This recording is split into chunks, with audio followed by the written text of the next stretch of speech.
ਮੋਟਾਪਾ ਇੱਕ ਕੱਲੀ ਬਿਮਾਰੀ ਨਹੀਂ ਹੈਗੀ। ਮੋਟਾਪਾ ਇੱਕ ਬਹੁਤ ਸਾਰੀ ਬਿਮਾਰੀਆਂ ਦਾ ਇਕੱਠ ਹੈ।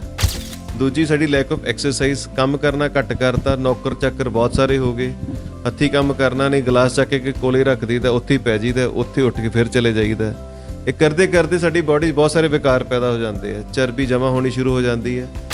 ਸਾਰੀ ਦੁਨੀਆ 'ਚ ਬੈਰੇਟਿਕ ਸਰਜਰੀ ਹੋ ਰਹੀ ਹੈ। ਹੁਣ ਇਹ ਖਾਲੀ ਬੈਰੇਟਿਕ ਸਰਜਰੀ ਨਹੀਂ ਹੈ, ਇਹਦਾ ਨਾ ਮੈਟਾਬੋਲਿਕ ਸਰਜਰੀ ਵੀ ਹੋ ਗਿਆ ਤੇ ਇਹਦਾ ਨਾ ਡਾਇਬਟਿਕ ਸਰਜਰੀ ਵੀ ਹੋ ਗਿਆ। ਬਹੁਤ ਸਾਰੇ ਮੋਟਾਪੇ ਦੇ ਸ਼ਿਕਾਰ ਜਿਹੜੇ ਬੰਦੇ ਸਰਜਰੀ ਨੂੰ ਆਪਟ ਕਰਦੇ ਆ, ਉਹਨਾਂ ਦੀ ਸ਼ੂਗਰ ਠੀਕ ਹੋ ਜਾਂਦੀ ਹੈ, ਬਿਲਕੁਲ ਹੀ ਇਨਸੂਲਿਨ ਰਹਿਤ ਹੋ ਜਾਂਦੇ, ਗੋਲੀਆਂ ਛੁੱਟ ਜਾਂਦੀਆਂ, ਬੀਪੀ ਠੀਕ ਹੋ ਜਾਂਦਾ, ਸਾਰੀ ਬਿਮਾਰੀਆਂ ਲੱਥ ਜਾਂਦੀਆਂ। ਮੈਂ ਸਭ ਤੋਂ ਪਹਿਲਾਂ ਇਸ ਚੀਜ਼ ਨੂੰ ਕਲੀਅਰ ਕਰਨਾ ਚਾਹੂੰਗਾ, ਡਾਈਟ ਮੋਟਾਪਾ ਘਟਾਉਣ ਦਾ ਕੋਈ ਵੀ ਇਲਾਜ ਨਾ ਸੀ, ਨਾ ਹੈ ਤੇ ਨਾ ਹੋਏਗਾ। ਡਾਕਟਰ ਸਾਹਿਬ ਇਸ ਦੇ ਨਾਲ ਗੱਲਬਾਤ ਕਰਦੇ, ਜਿਵੇਂ ਹੁਣ ਮੇਰੇ ਵਰਗੇ ਜਿਹੜੇ ਮੋਟਾਪਾ ਨਹੀਂ ਆਉਂਦਾ ਹੈਗਾ ਲੇਕਿਨ ਫਿਰ ਵੀ ਬੀਪੀ ਦੀ ਪ੍ਰੋਬਲਮ ਆ ਜਾਂਦੀ ਹੈ, ਕਿ ਇਕੱਲੇ ਮੋਟਾਪੇ ਵਾਲਿਆਂ ਨੂੰ ਹੀ ਇੱਦਾਂ ਜ਼ਿਆਦਾ ਸੀਰੀਅਸਲੀ ਹੁੰਦੀ ਹੈ ਜਿਹੜੀ ਬੀਪੀ ਦੀ ਪ੍ਰੋਬਲਮ ਹੈ? ਬਾਹਰੋਂ ਪਤਲੇ ਹੋ, ਅੰਦਰ ਸਾਡੇ ਫੈਟ ਦੀ ਐਕਿਊਮੂਲੇਸ਼ਨ ਜ਼ਿਆਦਾ ਵੀ ਹੋ ਸਕਦੀ ਹੈ। ਇਸ ਕਰਕੇ ਜਿਹੜਾ ਬੀਪੀ ਦਾ ਕਾਰਨ ਹੈ ਖਾਲੀ ਮੋਟਾਪਾ ਨਹੀਂ, ਬਹੁਤ ਸਾਰੇ ਕਾਰਨ ਵੀ ਹੋ ਸਕਦੇ ਹਨ। ਆਪਾਂ ਸੋਚਦੇ ਹਾਂ ਕਿ ਅੱਜ ਮੈਂ ਡਾਈਟ ਬਦਲਣਾ, ਅੱਜ ਮੈਂ ਆਪਣੇ ਘਰ ਦੀ ਰੋਟੀ ਛੱਡ ਕੇ, ਪਰੌਂਠੇ ਛੱਡ ਕੇ, ਚੌਲ ਛੱਡ ਕੇ ਕੁਝ ਵੀ ਖਾਣਾ ਸ਼ੁਰੂ ਕਰਦਾ ਜੋ ਮੈਨੂੰ ਡਾਈਟੀਸ਼ੀਅਨ ਨੇ ਕਿਹਾ ਜਾਂ ਕਿਸੇ ਤੋਂ ਮੈਂ ਸਲਾਹ ਲਈ ਹੈ, ਕਿਸੇ ਸੈਂਟਰ ਤੇ ਗਿਆ ਸੀਗਾ, ਨੈੱਟ ਤੋਂ ਦੇਖ ਲਿਆ।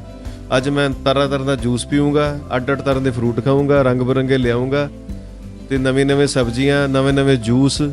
ਆਪਾਂ 2 ਦਿਨ ਕਰਾਂਗੇ, 3 ਦਿਨ ਕਰਾਂਗੇ, 5 ਦਿਨ ਕਰਾਂਗੇ, 7 ਦਿਨ ਕਰਾਂਗੇ, ਪਰ ਸਾਡੇ ਜ਼ਿੰਦਗੀ ਦੇ ਜਿਹੜੇ ਰੁਝੇਵੇਂ ਆ ਫਿਰ ਆਪਣੀ ਜ਼ਿੰਦਗੀ 'ਚ ਵਾਪਸ ਆ ਜਾਵਾਂਗੇ। ਇਹ ਰਬੜ ਆਪਾਂ ਜਿੰਨੀ ਖਿੱਚ ਲਾਂਗੇ ਵਾਪਸ ਉੱਥੇ ਪਹੁੰਚਣਾ ਜਦੋਂ ਛੱਡਾਂਗੇ। ਅੱਜ ਤੁਸੀਂ ਮੋਟਾਪੇ ਦਾ ਸ਼ਿਕਾਰ, ਤੁਸੀਂ ਕੱਪੜੇ ਨਹੀਂ ਪਾ ਸਕਦੇ, 50 ਇੰਚ ਕਮਰ ਹੈ, ਤੁਸੀਂ ਜਾ ਨਹੀਂ ਸਕਦੇ, ਕਿਤੇ ਬਹਿ ਨਹੀਂ ਸਕਦੇ, ਉੱਠ ਨਹੀਂ ਸਕਦੇ, ਪੌੜੀਆਂ ਨਹੀਂ ਚੜ੍ਹ ਸਕਦੇ, ਤੁਹਾਡੀ ਸੈਕਸੁਅਲ ਲਾਈਫ ਜ਼ੀਰੋ ਹੈ, ਤੁਹਾਡੇ ਬੱਚੇ ਨਹੀਂ ਹੁੰਦੇ, 100 ਤਰ੍ਹਾਂ ਦੀ ਪ੍ਰੋਬਲਮਸ ਹੈ ਤੁਹਾਨੂੰ, ਫੰਗਲ ਇਨਫੈਕਸ਼ਨਸ ਹੈ, ਖਾਜ ਪਈ ਹੋਈ ਹੈ ਹੇਠਾਂ।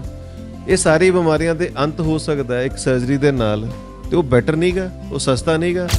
ਤੇ ਲਗਭਗ ਮੈਂ 400 ਕੇਸ ਕਰ ਚੁੱਕਾ। ਅਸੀਂ ਪ੍ਰੋ ਲਾਈਫ ਹਸਪਤਾਲ 'ਚ 80 ਕੇਸ ਕੀਤੇ ਆ ਵਿਦ ਐਕਸੀਲੈਂਟ ਰਿਜ਼ਲਟਸ।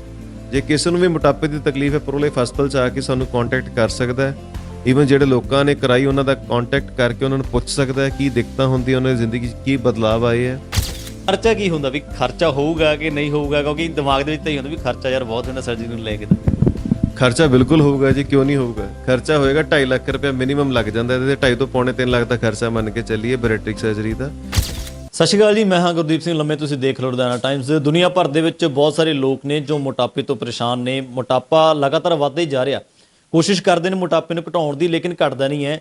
ਕਿਸ ਤਰੀਕੇ ਦੇ ਨਾਲ ਉਸ ਨੂੰ ਘਟਾ ਸਕਦੇ ਹਾਂ, ਕਿਉਂਕਿ ਬਹੁਤ ਸਾਰੇ ਲੋਕ ਡਾਈਟਿੰਗ ਵੀ ਕਰਦੇ ਨੇ ਲੇਕਿਨ ਫਿਰ ਵੀ ਜਿਹੜਾ ਮੋਟਾਪੇ ਨੂੰ ਪਰੇਸ਼ਾਨ ਹੀ ਰਹਿੰਦੇ ਨੇ, ਉਹ ਘਟਦਾ ਨਹੀਂ ਹੈਗਾ। ਤਾਂ ਸਾਡੇ ਨਾਲ ਡਾਕਟਰ ਹਰਪ੍ਰੀਤ ਸਿੰਘ ਜੋਲੀ ਜੀ ਮੌਜੂਦ ਨੇ ਪ੍ਰੋ ਲਾਈਫ ਹਸਪੀਟਲ ਦੇ ਵਿੱਚ। ਅਸੀਂ ਮੌਜੂਦ ਹਾਂ, ਗੱਲਬਾਤ ਕਰਾਂਗੇ। ਡਾਕਟਰ ਸਾਹਿਬ ਬਹੁਤ ਬਹੁਤ ਸਵਾਗਤ ਹੈ ਤੁਹਾਡਾ। ਧੰਨਵਾਦ ਜੀ ਤੁਹਾਡਾ ਸਾਰਿਆਂ ਦਾ ਕਿ ਤੁਸੀਂ ਮੈਨੂੰ ਮੌਕਾ ਦਿੱਤਾ। ਅੱਜ ਆਪਾਂ ਫਿਰ ਮੋਟਾਪੇ ਬਾਰੇ ਗੱਲ ਕਰਦੇ ਹਾਂ। ਮੋਟਾਪਾ ਇੱਕ ਕੱਲੀ ਬਿਮਾਰੀ ਨਹੀਂ ਹੈਗੀ, ਮੋਟਾਪਾ ਇੱਕ ਬਹੁਤ ਸਾਰੀ ਬਿਮਾਰੀਆਂ ਦਾ ਇਕੱਠ ਹੈ। ਤੇ ਤੁਸੀਂ ਦੇਖਿਆ ਹੋਵੇਗਾ ਕਿ ਆਪਣੇ ਪੰਜਾਬ 'ਚ ਮੋਟਾਪੇ ਦੀ ਰੇਟ ਇੰਡੀਆ ਦੀ ਦੂਜੀ ਸਟੇਟ ਨਾਲੋਂ ਕਾਫੀ ਜ਼ਿਆਦਾ ਹੈ। ਤੇ ਪਹਿਲਾ ਕਾਰਨ ਆਪਾਂ ਜੇ ਗਿਣੀਏ ਤਾਂ ਪਹਿਲਾ ਕਾਰਨ ਹੈਗਾ ਕਿ ਸਾਡਾ ਖਾਣ ਪਾਣ ਦਾ ਗਲਤ ਹੋਣਾ। ਅਸੀਂ ਵੈਸਟਰਨਾਈਜ਼ ਡਾਈਟ ਨੂੰ ਬਹੁਤ ਜਲਦੀ ਆਪਣੀ ਜ਼ਿੰਦਗੀ 'ਚ ਆਪਟ ਕਰ ਲਿਆ, ਆਪਣੀ ਕਨਵੈਨਸ਼ਨਲ ਡਾਈਟ ਛੱਡਤੀ ਆ। ਦੂਜੀ ਸਾਡੀ ਲੈਕ ਆਫ ਐਕਸਰਸਾਈਜ਼, ਕੰਮ ਕਰਨਾ ਘੱਟ ਕਰਤਾ, ਨੌਕਰ ਚਾਕਰ ਬਹੁਤ ਸਾਰੇ ਹੋ ਗਏ, ਹੱਥੀਂ ਕੰਮ ਕਰਨਾ ਨਹੀਂ, ਗਲਾਸ ਚੱਕ ਕੇ ਕੋਲੇ ਰੱਖ ਦਈਦਾ, ਉੱਥੇ ਹੀ ਪੈ ਜਾਈਦਾ, ਉੱਥੇ ਉੱਠ ਕੇ ਫਿਰ ਚਲੇ ਜਾਈਦਾ। ਇਹ ਕਰਦੇ ਕਰਦੇ ਸਾਡੀ ਬਾਡੀ 'ਚ ਬਹੁਤ ਸਾਰੇ ਵਿਕਾਰ ਪੈਦਾ ਹੋ ਜਾਂਦੇ ਆ, ਚਰਬੀ ਜਮ੍ਹਾਂ ਹੋਣੀ ਸ਼ੁਰੂ ਹੋ ਜਾਂਦੀ ਹੈ, ਜਿਹਨੂੰ ਓਬੇਸਿਟੀ ਕਿਹਾ ਜਾਂਦਾ ਹੈ ਜਾਂ ਮੋਟਾਪਾ ਕਿਹਾ ਜਾਂਦਾ। ਤੇ ਮੋਟਾਪੇ ਦੀ ਕੈਟੇਗਰੀਆਂ, ਇਹਨੂੰ ਅਸੀਂ BMI ਬੇਸ ਤੇ ਕਰਦੇ ਹਾਂ, ਬਾਡੀ ਮਾਸ ਇੰਡੈਕਸ ਦੇ ਬੇਸ ਤੇ ਅਸੀਂ ਇਹਨੂੰ ਕੈਟੇਗਰਾਈਜ਼ ਕਰਦੇ ਹਾਂ। ਜਿਹੜਾ BMI ਸਭ ਤੋਂ ਪਹਿਲਾਂ ਹੁੰਦਾ 25 ਤੱਕ ਨੋਰਮਲ, 25 ਤੋਂ 30 ਹੁੰਦਾ ਜਿਹੜਾ ਓਵਰਵੇਟ ਹੋਏ, 30 ਤੋਂ 35 ਜਿਹੜਾ ਉਹ ਹੈਗਾ ਗ੍ਰੇਡ 1 ਓਬੇਸਿਟੀ, 35 ਤੋਂ 40 ਗ੍ਰੇਡ 2 ਓਬੇਸਿਟੀ, ਤੇ ਜਿੱਦਾਂ BMI 40 ਤੋਂ ਜ਼ਿਆਦਾ ਹੋ ਜਾਂਦਾ ਉਹਨੂੰ ਕਹਿੰਦੇ ਮੋਰਬਿਡ ਓਬੇਸਿਟੀ, ਮਤਲਬ ਖਰਾਬ ਕਿਸਮ ਦੀ ਓਬੇਸਿਟੀ ਹੋ ਜਾਂਦੀ ਹੈ। ਓਬੇਸਿਟੀ 'ਚ ਬਹੁਤ ਸਾਰੀ ਬਿਮਾਰੀਆਂ ਇਕੱਠ ਰੂਪ 'ਚ ਦੇਖਣ ਨੂੰ ਮਿਲਦੀਆਂ। ਸਭ ਤੋਂ ਕਮ ਆਪਾਂ ਦੇਖਦੇ ਹਾਂ ਕਿ ਸ਼ੂਗਰ ਦੇ ਲੋਕੀ ਬਹੁਤ ਕਾਮਨ ਹੈ ਜਿਹੜੇ ਮੋਟਾਪੇ ਦੇ ਸ਼ਿਕਾਰ ਹੈ। ਦੂਸਰਾ BP ਦੀ ਤਕਲੀਫ, ਤੀਸਰਾ ਹਾਰਟ ਦੀ ਤਕਲੀਫ, ਚੌਥਾ ਨਸਾਂ ਦਾ ਫੁੱਲ ਜਾਣਾ ਪੈਰਾਂ ਦੀਆਂ, ਪਿਸ਼ਾਬ ਦੀ ਦਿੱਕਤ, ਤਰ੍ਹਾਂ ਤਰ੍ਹਾਂ ਦੇ ਕੈਂਸਰ, ਸੌਣ 'ਚ ਦਿੱਕਤ, ਲੋਕਾਂ ਨੂੰ ਮਸ਼ੀਨ ਦਾ ਯੂਜ਼ ਕਰਨਾ ਪੈਂਦਾ ਸੌਣ ਲੱਗਿਆਂ, ਜਿਹਨੂੰ CPAP ਜਾਂ BiPAP ਵੀ ਕਿਹਾ ਜਾਂਦਾ। ਉਸ ਤੋਂ ਬਾਅਦ ਜਿਹੜੀ ਲੇਡੀਜ਼ ਹੈ ਉਹਨਾਂ 'ਚ ਬਹੁਤ ਕਾਮਨ ਹੈ ਇਨਫਰਟੀਲਿਟੀ ਦਾ ਹੋਣਾ, ਬਾਝਪਨ ਹੁੰਦਾ। ਜੇ ਯੰਗ ਲੇਡੀਜ਼ ਮੋਟਾਪੇ ਦਾ ਸ਼ਿਕਾਰ ਹੁੰਦੀਆਂ ਉਹਨਾਂ 'ਚ ਬੱਚੇ ਹੋਣ 'ਚ ਵੀ ਦਿੱਕਤ ਹੁੰਦੀ ਹੈ। ਇਸ ਤੋਂ ਇਲਾਵਾ ਬੰਦੇ ਨੂੰ ਸੋਸ਼ਲ ਸਟਿਗਮਾ ਬਹੁਤ ਜ਼ਿਆਦਾ ਹੈ, ਬੰਦਾ ਸੋਸ਼ਲੀ ਆਪਣੇ ਆਪ ਨੂੰ ਸਮਝਦਾ ਮੈਂ ਐਕਸੈਪਟੇਬਲ ਨਹੀਂ ਹੈਗਾ, ਉਹਨੂੰ ਡਿਪਰੈਸ਼ਨ ਹੋਣ ਲੱਗ ਪੈਂਦਾ। ਇਹ ਸਾਰੀਆਂ ਗੱਲਾਂ ਨੂੰ ਇਕੱਠਾ ਕਰਕੇ ਦੇਖਿਆ ਜਾਂਦਾ ਤਾਂ ਕਿਹਾ ਜਾਂਦਾ ਇਹਨੂੰ ਮੈਟਾਬੋਲਿਕ ਸਿੰਡਰੋਮ ਆਫ ਓਬੇਸਿਟੀ।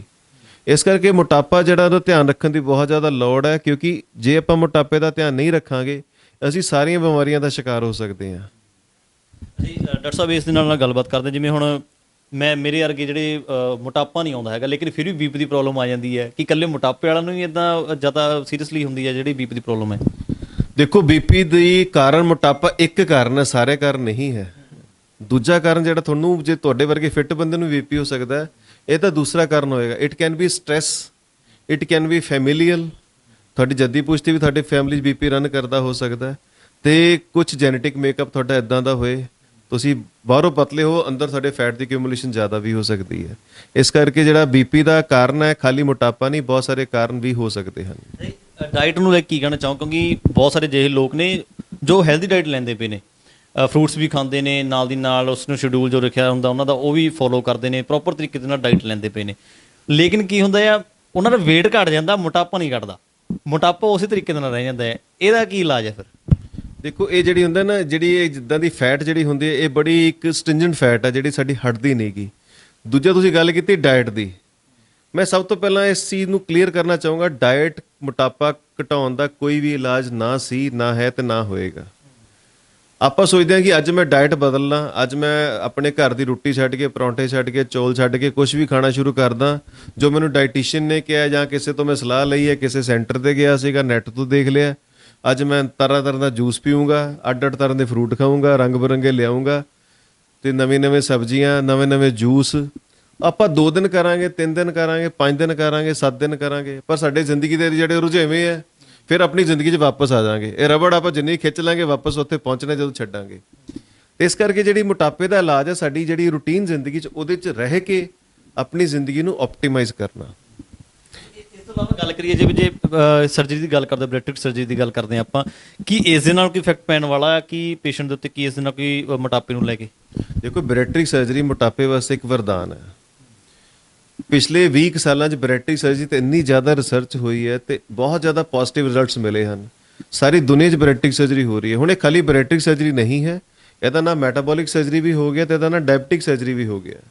ਬਹੁਤ ਸਾਰੇ ਮੋਟਾਪੇ ਦੇ ਸ਼ਿਕਾਰ ਜਿਹੜੇ ਬੰਦੇ ਸਰਜਰੀ ਨੂੰ ਆਪਟ ਕਰਦੇ ਆ, ਉਹਨਾਂ ਦੀ ਸ਼ੂਗਰ ਠੀਕ ਹੋ ਜਾਂਦੀ ਹੈ, ਬਿਲਕੁਲ ਹੀ ਇਨਸੂਲਿਨ ਰਹਿਤ ਹੋ ਜਾਂਦੇ, ਗੋਲੀਆਂ ਛੁੱਟ ਜਾਂਦੀਆਂ, ਬੀਪੀ ਠੀਕ ਹੋ ਜਾਂਦਾ, ਸਾਰੀ ਬਿਮਾਰੀਆਂ ਲੱਥ ਜਾਂਦੀਆਂ। ਇਸ ਕਰਕੇ ਇਹਦਾ ਜਿਹੜਾ ਨਿਊ ਵਰਜਨ ਜਾਂ ਟ੍ਰਾਂਜੀਸ਼ਨ ਹੈ ਬੈਰਿਆਟ੍ਰਿਕ ਸਰਜਰੀ ਦਾ, ਉਹਦਾ ਨਾਮ ਮੈਟਾਬੋਲਿਕ ਤੇ ਡਾਇਬਟਿਕ ਸਰਜਰੀ ਹੈ। ਇਹ ਬਹੁਤ ਹੀ ਫਾਇਦੇਮੰਦ ਹੈ ਮੋਟਾਪੇ ਨੂੰ ਦੂਰ ਕਰਨ ਲਈ ਤੇ ਇਹ ਸਾਰੀਆਂ ਬਿਮਾਰੀਆਂ ਨੂੰ ਆਪਣੇ ਸਰੀਰ ਚੋਂ ਕੱਢਣ ਲਈ। ਡਾਕਟਰ ਸਾਹਿਬ, ਲੇਕਿਨ ਗੱਲ ਇਹ ਨਾ ਵੀ ਸਰਜਰੀ ਦਾ ਵਰਡ ਸੁਣਦਾ ਨਾ, ਕੋਈ ਵੀ ਬੰਦਾ ਆਮ ਹੋਊਗਾ ਨਾ ਕਹਿੰਦਾ ਸਰਜਰੀ ਦਾ ਨਾਮ ਆ, ਪਤਾ ਨਹੀਂ ਕਿਹੜੀ ਸਰਜਰੀ ਆ, ਚਾਹੇ ਬੈਰਿਆਟ੍ਰਿਕ ਸਰਜਰੀ ਕੋਈ ਹੋਰ ਹੋਵੇ, ਤਾਂ ਇਸ ਦੇ ਨਾਲ ਕੀ ਇਫੈਕਟ ਪਊਗਾ? ਕਿ ਲੋਕਾਂ ਨੂੰ ਡਰਨ ਦੀ ਲੋੜ ਹੈ ਇਸ ਸਰਜਰੀ ਦੇ ਕੋਲੋਂ? ਦੇਖੋ, ਡਰ ਤਾਂ ਸਭ ਨੂੰ ਹੀ ਲੱਗਦਾ, ਜਿਹਨੂੰ ਪਤਾ ਲੱਗਦਾ ਮੇਰੇ ਤੇ ਚਾਕੂ ਚੱਲੇਗਾ ਤਾਂ ਡਰੇਗਾ ਤਾਂ ਸਹੀ ਬੰਦਾ। ਪਰ ਤੁਸੀਂ ਦੇਖੋ ਨਾ, ਇੱਕ ਚਾਕੂ ਚਲਾ ਕੇ ਤੁਹਾਡੀ ਪੂਰੀ ਜ਼ਿੰਦਗੀ ਬਦਲੀ ਜਾ ਸਕਦੀ ਹੈ। ਤੁਸੀਂ ਉਸ ਬਾਰੇ ਸੋਚੋ। ਅੱਜ ਤੁਸੀਂ ਮੋਟਾਪੇ ਦਾ ਸ਼ਿਕਾਰ, ਤੁਸੀਂ ਕੱਪੜੇ ਨਹੀਂ ਪਾ ਸਕਦੇ, 50 ਇੰਚ ਕਮਰ ਹੈ, ਤੁਸੀਂ ਜਾ ਨਹੀਂ ਸਕਦੇ, ਕਿਤੇ ਬਹਿ ਨਹੀਂ ਸਕਦੇ, ਉੱਠ ਨਹੀਂ ਸਕਦੇ, ਪੌੜੀਆਂ ਨਹੀਂ ਚੜ੍ਹ ਸਕਦੇ, ਤੁਹਾਡੀ ਸੈਕਸੁਅਲ ਲਾਈਫ ਜ਼ੀਰੋ ਹੈ, ਤੁਹਾਡੇ ਬੱਚੇ ਨਹੀਂ ਹੁੰਦੇ, 100 ਤਰ੍ਹਾਂ ਦੀ ਪ੍ਰੋਬਲਮਸ ਹੈ ਤੁਹਾਨੂੰ, ਫੰਗਲ ਇਨਫੈਕਸ਼ਨਸ ਹੈ, ਖਾਜ ਪਈ ਹੋਈ ਹੈ ਹੇਠਾਂ। ਇਹ ਸਾਰੀ ਬਿਮਾਰੀਆਂ ਦੇ ਅੰਤ ਹੋ ਸਕਦਾ ਹੈ ਇੱਕ ਸਰਜਰੀ ਦੇ ਨਾਲ। ਤੇ ਉਹ ਬੈਟਰ ਨਹੀਂਗਾ, ਉਹ ਸਸਤਾ ਨਹੀਂਗਾ, ਤੇ ਉਹ ਲਾਈਫ ਲੌਂਗ ਇਫੈਕਟਿਵ ਨਹੀਂਗਾ। ਇਸ ਕਰਕੇ ਇਹ ਸੋਚਣ ਦੀ ਲੋੜ ਹੈ ਕਿ ਜੇ ਮੈਂ 1 ਟਾਈਮ ਸਰਜਰੀ 'ਚ ਇਨਵੈਸਟ ਕਰਦਾ ਤੇ ਮੇਰੀ ਆਉਣ ਵਾਲੀ ਸਾਰੀ ਜ਼ਿੰਦਗੀ ਵਧੀਆ ਹੋ ਸਕਦੀ ਹੈ। Long term sustainable weight loss and quality of life improvement ਹੈ ਜਿਹੜੀ ਉਹ ਸਿਰਫ ਬੈਰਿਆਟ੍ਰਿਕ ਸਰਜਰੀ 'ਚ ਮਿਲ ਸਕਦੀ ਹੈ। ਸਰ, ਇਸ ਸਰਜਰੀ ਦੇ ਦੁਬਾਰਾ ਵਾਪਸ ਆਵਾਂਗੇ, ਪਰ ਇੱਕ ਦੁਬਾਰਾ ਦਾ ਕੁਐਸਚਨ ਪੁੱਛਣਾ ਚਾਹੁੰਦਾ ਵਾਂ ਕਿ ਡਾਈਟਿੰਗ ਕਰਦੇ ਨੇ ਲੋਕ ਨਾ, ਡਾਈਟ ਕਰ ਲਿਆ, ਡਾਈਟਿੰਗ ਵੀ ਸ਼ੁਰੂ ਕਰ ਲਈ, ਲੇਕਿਨ ਫਿਰ ਵੀ ਜਿਹੜਾ ਕੀ ਹੁੰਦਾ ਹੈ ਕਿ ਉਹਨਾਂ ਨੂੰ ਇੱਕ ਦੇਖਣ ਨੂੰ ਮਿਲਦਾ ਹੈ ਕਿ ਸਾਡੇ ਬੀਪੀ ਫਿਰ ਵੀ ਉਸੇ ਤਰੀਕੇ ਦੇ ਨਾਲ ਵੱਧ ਰਿਹਾ ਹੋਵੇ। ਬੀਪੀ ਨਾ 10 ਦਿਨ ਅਸੀਂ ਠੀਕ ਰਹੇ ਹਾਂ, ਜਦੋਂ 11ਵੇਂ ਦਿਨ ਕੁਝ ਖਾਣ ਦੀ ਕੋਸ਼ਿਸ਼ ਕਰਦੇ ਆ ਵੀ ਚੱਲ ਯਾਰ ਬਾਹਰ ਅੱਜ ਕੁਝ ਖਾਈ ਲੈਂਦੇ ਆ, ਉਹ ਖਾਦਾ, ਉਹ ਕੀ ਉਸ ਦੇ ਨਾਲ ਵੀ ਕੋਈ ਇਫੈਕਟ ਪਊਗਾ ਕਿ ਹਾਂ ਕਿਸੇ ਤਰ੍ਹਾਂ ਦੀ ਕੋਈ ਡਾਈਟ ਜਿਹੜੀ ਕੀਤੀ ਹੈ ਉਸ ਦੇ ਨਾਲ ਕੋਈ ਮਤਲਬ ਕਿਸੇ ਪ੍ਰੋਫਿਟ ਕਹਿ ਲਈਏ ਆਪਾਂ ਤਾਂ ਵੀ ਹਾਂ ਕੀਤਾ ਵੀ ਅਸੀਂ, ਹੋ ਸਕਦਾ ਕੁਝ? ਦੇਖੋ, ਪਹਿਲੀ ਗੱਲ ਹੈ ਲੋਕਾਂ ਨੂੰ ਨਾ ਡਾਈਟ ਦਾ ਕਨਸੈਪਟ ਹੀ ਨਹੀਂ ਪਤਾ। ਲੋਕੀ ਸੋਚਦੇ ਮੈਂ ਖਾਣਾ ਬਦਲ ਕੇ ਆਪਣੀ ਜ਼ਿੰਦਗੀ ਚੇਂਜ ਕਰ ਲਾਂਗਾ। ਨਾ, ਜੇ ਤੁਸੀਂ ਪੰਜਾਬ 'ਚ ਪੈਦਾ ਹੋਏ, ਤੁਹਾਡੀ ਸਟੈਪਲ ਡਾਈਟ ਸਾਡੇ ਇੱਥੋਂ ਦੀ ਰੋਟੀਆਂ, ਸਾਡੇ ਪਰੌਂਠੇ, ਸਾਡੀਆਂ ਦਾਲਾਂ ਸਬਜ਼ੀਆਂ ਹੀ ਹੈ। ਆਪਾਂ ਉਹਨਾਂ ਨੂੰ ਛੱਡ ਕੇ ਭੱਜ ਨਹੀਂ ਸਕਦੇ। ਆਪਾਂ ਨੂੰ ਉਹੀ ਖਾਣਾ ਘੱਟ ਕੁਆਂਟੀਟੀ 'ਚ ਆਪਟ ਕਰਨਾ ਚਾਹੀਦਾ। ਤੇ ਤੁਸੀਂ ਜ਼ਿੰਦਗੀ ਨੂੰ ਮਾਰੋ ਨਾ, ਤੁਸੀਂ ਸਭ ਕੁਝ ਖਾਓ ਪਰ ਕੁਆਂਟੀਟੀ ਨੂੰ ਘੱਟ ਕਰੋ। ਪਰ ਇਹ ਹੈ ਕਿ ਹੁਣ ਆਪਾਂ ਬੈਠੀਏ ਤਾਂ ਆਪਾਂ 6-7 ਪਰੌਂਠੇ ਛੱਕ ਕੇ ਉੱਠੀਏ ਤੇ ਫਿਰ ਤਾਂ ਆਪਾਂ ਮਰਨਾ ਹੀ ਹੈ। ਉਹ ਤਾਂ ਆਪਾਂ ਜਿੱਥੇ ਮਰਜ਼ੀ ਰਹਿ ਲਈਏ, ਜੋ ਮਰਜ਼ੀ ਖਾ ਲਈਏ, ਜਿੰਨੇ ਵਿੱਚ ਅੱਜ ਫਰੂਟ ਵੀ ਆਪਾਂ ਟੋਕਰੀ ਅੰਬਾਂ ਦੇ ਹੀ ਖਾ ਜਾਵਾਂਗੇ ਤਾਂ ਵੀ ਮਰਾਂਗੇ। ਇਸ ਕਰਕੇ ਕੋਈ ਵੀ ਚੀਜ਼ ਹੈਲਦੀ ਨਹੀਂ ਹੈ। ਕੋਈ ਵੀ ਚੀਜ਼ ਕੁਆਂਟੀਟੀ ਤੋਂ ਜ਼ਿਆਦਾ ਜਾਂ ਲੋੜ ਤੋਂ ਜ਼ਿਆਦਾ ਪੋਇਜ਼ਨ ਹੀ ਹੈ, ਚਾਹੇ ਉਹ ਖਾਣਾ, ਚਾਹੇ ਸੌਣਾ, ਚਾਹੇ ਕੁਝ ਵੀ ਹੋਏ। ਇਸ ਕਰਕੇ ਕੁਆਂਟੀਟੀ ਨੂੰ ਆਪਟੀਮਾਈਜ਼ ਕਰਨਾ ਸਭ ਤੋਂ ਜ਼ਿਆਦਾ ਜ਼ਰੂਰੀ ਹੈ। ਡਾਈਟ ਉਹੀ ਲੈਣੀ ਚਾਹੀਦੀ ਜੋ ਸਾਡੀ ਕਨਵੈਨਸ਼ਨਲ ਹੈ। ਅਸੀਂ ਭਟਕ ਕੇ ਦੂਜੀਆਂ ਥਾਵਾਂ ਤੇ ਨਾ ਜਾਈਏ ਕਿ ਅੱਜ ਆਹ ਖਾਊਂਗਾ, ਪਰਸੋਂ ਖਾਊਂਗਾ, ਚੌਥੇ ਖਾਊਂਗਾ, ਇਹ ਖਾਊਂਗਾ। ਇਹ ਕਰਦੇ ਹਫਤੇ 2 ਹਫਤੇ ਬਾਅਦ ਅਸੀਂ ਫਿਰ ਖੁੰਝ ਜਾਵਾਂਗੇ ਇਸ ਚੀਜ਼ ਤੋਂ। ਇਸ ਕਰਕੇ ਆਪਾਂ ਰੂਟੀਨ ਡਾਈਟ ਤੇ ਰਹੀਏ। ਦੂਜਾ, ਸਰਜਰੀ ਦੇ ਨਾਲ ਤੁਹਾਡੀ ਬਾਡੀ 'ਚ ਜਿਹੜਾ ਖਾਲੀ ਇੱਕ weight loss ਤਾਂ ਹੁੰਦਾ ਹੀ ਹੁੰਦਾ, ਤੁਹਾਡੀ ਬਾਡੀ 'ਚ ਹਾਰਮੋਨ ਚੇਂਜ ਵੀ ਹੁੰਦੀ ਹੈ, ਜਿਹੜੀ ਬਹੁਤ ਹੀ ਇੰਪੋਰਟੈਂਟ, ਜਿਹੜੇ ਲੋਕਾਂ ਨੂੰ ਪਤਾ ਨਹੀਂ ਹੈਗਾ। ਲੋਕੀ ਸਮਝਦੇ ਖਾਣਾ ਘੱਟ ਕਰਨ ਨਾਲ ਮੇਰਾ weight ਘਟਿਆ, ਨਾ, ਇਹ ਇੱਕ ਫੈਕਟਰ ਹੈ। ਦੂਜਾ ਫੈਕਟਰ ਹੈ ਤੁਹਾਡੀ, ਅਸੀਂ ਜਦੋਂ ਬਾਈਪਾਸ ਕਰਦੇ ਹਾਂ, ਆਂਤ ਨੂੰ ਬਾਈਪਾਸ ਕਰਦੇ ਹਾਂ, ਮਿਹਦੇ ਨੂੰ ਬਾਈਪਾਸ ਕਰਦੇ ਹਾਂ, ਸਟਮਕ ਨੂੰ ਬਾਈਪਾਸ ਕਰਕੇ ਪੈਂਕਰੀਆਸ, ਲੀਵਰ ਦੇ ਜਿਹੜੇ ਜੂਸਿਸ ਹੈ ਚੇਂਜ ਹੁੰਦੇ ਆ। ਹੁਣ ਤੁਹਾਡੀ ਬਾਡੀ 'ਚ ਬਹੁਤ ਸਾਰੇ ਹਾਰਮੋਨਸ ਹੈ ਜਿਹੜੇ ਇੰਟੈਸਟਾਈਨ ਪੈਦਾ ਕਰਦੀਆਂ। ਉਹ ਸਾਡੀ ਭੁੱਖ ਨੂੰ ਵੀ ਕੰਟਰੋਲ ਕਰਦੇ ਆ, ਸਾਡੀ ਫੈਟ ਨੂੰ ਵੀ ਕੰਟਰੋਲ ਕਰਦੇ ਆ, ਸਾਡੀ ਡਾਈਟ ਨੂੰ ਵੀ ਕੰਟਰੋਲ ਕਰਦੇ ਆ। ਇਹ ਸਾਰੇ ਚੇਂਜ ਜਦੋਂ ਹੁੰਦੇ ਆ, ਤੁਹਾਡੀ ਬਾਡੀ 'ਚ ਬਹੁਤ ਤਰ੍ਹਾਂ ਦੇ ਪੋਜ਼ਿਟਿਵ ਇਫੈਕਟ ਪੈਦਾ ਹੁੰਦੇ ਆ। ਇਸ ਕਰਕੇ ਤੁਹਾਡੀ ਬਾਡੀ ਖਾਣਾ ਘੱਟ ਕਰਨ ਨਾਲ ਤਾਂ ਬਦਲਦੀ, ਪਰ ਜਿਹੜੀ ਨਾਲ ਹਾਰਮੋਨ ਚੇਂਜਸ ਹੈ, ਇਹਦੇ ਕਰਕੇ ਤੁਹਾਡੀ ਬਾਡੀ 'ਚ ਨਵਾਂ ਇੱਕ ਲਹਿਰ ਪੈਦਾ ਹੁੰਦੀ ਹੈ, ਤੁਸੀਂ ਨਵੀਂ ਪਰਸਨੈਲਿਟੀ ਨੂੰ ਜਨਮ ਦਿੰਦੇ ਹੋ। ਇਹ ਪ੍ਰੋ ਲਾਈਫ ਹਸਪੀਟਲ ਦੇ ਵੱਲੋਂ ਕੀ ਕਿਸੇ ਸਰਵਿਸ ਦਿੱਤੀ ਜਾ ਰਹੀ ਹੈ ਬੈਰੈਟ੍ਰਿਕ ਸਰਜਰੀ ਨੂੰ ਲੈ ਕੇ, ਜੇ ਬੈਰੈਟ੍ਰਿਕ ਸਰਜਰੀ ਕਿਸੇ ਨੇ ਕਰਾਉਣੀ ਹੈ? ਉਹ ਇਹ ਅਸੀਂ ਪ੍ਰਾਈਮ ਕੰਮ ਕਰ ਰਹੇ ਹਾਂ। ਮੈਂ ਬੈਰੈਟ੍ਰਿਕ ਸਰਜਰੀ ਕਰਦਾ, ਮੈਨੂੰ ਹੁਣ 15 ਸਾਲ ਹੋ ਚੱਲੇ ਆ ਤੇ ਲਗਭਗ ਮੈਂ 400 ਕੇਸ ਕਰ ਚੁੱਕਾ। ਅਸੀਂ ਪ੍ਰੋ ਲਾਈਫ ਹਸਪਤਾਲ 'ਚ 80 ਕੇਸ ਕੀਤੇ ਆ ਵਿਦ ਐਕਸੀਲੈਂਟ ਰਿਜ਼ਲਟਸ। ਜੇ ਕਿਸੇ ਨੂੰ ਵੀ ਮੋਟਾਪੇ ਦੀ ਤਕਲੀਫ ਹੈ, ਪ੍ਰੋ ਲਾਈਫ ਹਸਪਤਾਲ 'ਚ ਆ ਕੇ ਸਾਨੂੰ ਕੰਟੈਕਟ ਕਰ ਸਕਦਾ ਹੈ। ਈਵਨ ਜਿਹੜੇ ਲੋਕਾਂ ਨੇ ਕਰਾਈ ਉਹਨਾਂ ਦਾ ਕੰਟੈਕਟ ਕਰਕੇ ਉਹਨਾਂ ਨੂੰ ਪੁੱਛ ਸਕਦਾ ਹੈ ਕੀ ਦਿੱਕਤਾਂ ਹੁੰਦੀਆਂ, ਉਹਨਾਂ ਦੀ ਜ਼ਿੰਦਗੀ 'ਚ ਕੀ ਬਦਲਾਅ ਆਏ ਹੈ। ਆਪਣੀ ਸਾਰੀ ਜਿਹੜੀ ਉਹਨਾਂ ਦੇ ਦਿਮਾਗ 'ਚ ਸ਼ੰਕਾ, ਡਾਊਟਸ ਹੈਗੇ, ਆ ਕੇ ਸਾਨੂੰ ਮਿਲ ਕੇ ਗੱਲਬਾਤ ਕਰਕੇ ਕਲੀਅਰ ਕਰਕੇ ਸਰਜਰੀ ਨੂੰ ਆਪਟ ਕਰ ਸਕਦਾ ਹੈ। ਅਖੀਲਾ ਸਵਾਲ ਹੈ ਜੀ, ਹਮੇਸ਼ਾ ਹੀ ਪੁੱਛਦਾ ਤੁਹਾਨੂੰ, ਕਿਉਂਕਿ ਆਮ ਪਬਲਿਕ ਦਾ ਸਵਾਲ ਲੈ ਕੇ ਪਹੁੰਚਣਾ ਤਾਂ ਹੁੰਦਾ ਹੀ ਹੈ ਨਾ, ਖਰਚਾ ਕੀ ਹੁੰਦਾ, ਵੀ ਖਰਚਾ ਹੋਊਗਾ ਕਿ ਨਹੀਂ ਹੋਊਗਾ? ਕਿਉਂਕਿ ਦਿਮਾਗ ਦੇ ਵਿੱਚ ਤਾਂ ਹੀ ਹੁੰਦਾ ਵੀ ਖਰਚਾ ਯਾਰ ਬਹੁਤ ਹੁੰਦਾ ਸਰਜਰੀ ਨੂੰ ਲੈ ਕੇ। ਤਾਂ ਖਰਚਾ ਬਿਲਕੁਲ ਹੋਊਗਾ ਜੀ, ਕਿਉਂ ਨਹੀਂ ਹੋਊਗਾ? ਖਰਚਾ ਹੋਏਗਾ। 2.5 ਲੱਖ ਰੁਪਏ ਮਿਨੀਮਮ ਲੱਗ ਜਾਂਦਾ, ਇਹਦੇ 2.5 ਤੋਂ ਪੌਣੇ 3 ਲੱਖ ਦਾ ਖਰਚਾ ਮੰਨ ਕੇ ਚੱਲੀਏ ਬੈਰੈਟ੍ਰਿਕ ਸਰਜਰੀ ਦਾ। ਪਰ ਹੁਣ ਤਾਂ ਇਹ ਦੱਸਣ 'ਚ ਮੈਨੂੰ ਖੁਸ਼ੀ ਮਹਿਸੂਸ ਹੋ ਰਹੀ ਹੈ ਕਿ ਜਿਹੜੀ ਅੱਜ ਕੱਲ੍ਹ ਇੰਸ਼ੋਰੈਂਸ ਕੰਪਨੀ ਵੀ ਇਹਨੂੰ ਕਵਰ ਕਰਨ ਲੱਗ ਪਈ ਹੈ। ਹੁਣ ਜੇ ਕਿਸੇ ਬੰਦੇ ਕੋਲ ਕੋਈ ਚੰਗੀ ਇੰਸ਼ੋਰੈਂਸ ਕੰਪਨੀ ਹੈਗੀ ਤਾਂ ਉਹਦੀ ਉਹਨੇ ਲਈ ਹੋਈ ਇੰਸ਼ੋਰੈਂਸ, ਤਾਂ ਉਹ ਇਸ ਨੂੰ ਯੂਜ਼ ਕਰਕੇ ਆਪਣੇ ਮੋਟਾਪੇ ਦੀ ਸਰਜਰੀ ਵੀ ਕਰਵਾ ਸਕਦਾ। ਪਰ ਤੁਸੀਂ ਦੇਖੋ ਨਾ, ਅੱਜ ਤੁਸੀਂ 2.5 ਲੱਖ ਖਰਚੇ, ਤੁਸੀਂ 1 ਸਾਲ ਦੀ ਗੋਲੀਆਂ ਦਾ ਖਰਚਾ ਤੇ 2.5 ਲੱਖ ਨੂੰ ਮਤਲਬ ਕੰਪੇਅਰ ਕਰਕੇ ਦੇਖ ਲਓ, ਗੋਲੀਆਂ ਦਾ ਖਰਚਾ ਜ਼ਿਆਦਾ ਹੋਊਗਾ 2.5 ਲੱਖ ਨਾਲੋਂ। ਫਿਰ ਤੁਹਾਨੂੰ ਚੰਗੀ ਸਿਹਤ ਵੀ ਮਿਲੀ, ਤੁਹਾਡੀ ਗੋਲੀਆਂ ਵੀ ਹਟ ਗਈਆਂ, ਟੀਕੇ ਵੀ ਹਟ ਗਏ, ਤੁਸੀਂ ਸੋਸ਼ਲੀ ਐਕਸੈਪਟੇਬਲ ਵੀ ਹੋ ਗਏ, ਲੋਕੀ ਤੁਹਾਡੀ ਤਾਰੀਫ ਵੀ ਕਰਨ ਲੱਗ ਪਏ, ਦੇਖਣ 'ਚ ਠੀਕ ਲੱਗਣ ਲੱਗ ਪਏ, ਕੱਪੜੇ ਵੀ ਚੱਜ ਦੇ ਪਾਉਣ ਲੱਗ ਪਏ। ਤੇ ਇਹ ਫਾਇਦੇ ਨਹੀਂ ਗਏ। ਇਸ ਕਰਕੇ ਦੇਖਿਆ ਜਾਏ ਤਾਂ surgery is cost effective. Thank you ਜੀ। ਸਿਵਸਨ ਡਾਕਟਰ ਹਰਪ੍ਰੀਤ ਸਿੰਘ ਜੌਲੀ ਜੀ, ਜੋ ਸਵਾਲ ਸੀ ਮੋਟਾਪੇ ਨੂੰ ਲੈ ਕੇ ਅਸੀਂ ਪੁੱਛੇ ਨੇ ਤੇ ਉਮੀਦ ਕਰਦਾ ਤੁਹਾਨੂੰ ਸਾਰਿਆਂ ਦੇ ਜਵਾਬ ਮਿਲ ਚੁੱਕੇ ਹੋਣਗੇ। ਔਰ ਬੈਰੈਟ੍ਰਿਕ ਸਰਜਰੀ ਨੂੰ ਲੈ ਕੇ ਜਿਹੜੇ ਲੋਕਾਂ ਦੇ ਸਵਾਲ ਸੀਗੇ ਕਿ ਇਸ ਦੇ ਨਾਲ ਕੀ ਇਫੈਕਟ ਪੈਣ ਵਾਲਾ ਤੁਹਾਡੀ ਲਾਈਫ ਦੇ ਉੱਤੇ, ਇਸ ਦੇ ਬਾਰੇ ਵੀ ਗੱਲਬਾਤ ਕੀਤੀ ਹੈ। ਸੋ ਵਧੇਰੀ ਅਪਡੇਟਸ ਜੋੜੇ ਰਹੋ ਦਾ ਟਾਈਮਸ ਨਾਲ। ਕੈਮਰਾਮੈਨ ਸੁਨਤ ਮਥਾੜੂ ਦੇ ਨਾਲ ਗੁਰਦੀਪ ਸਿੰਘ ਲੰਮੇ, ਲੁਧਿਆਣਾ।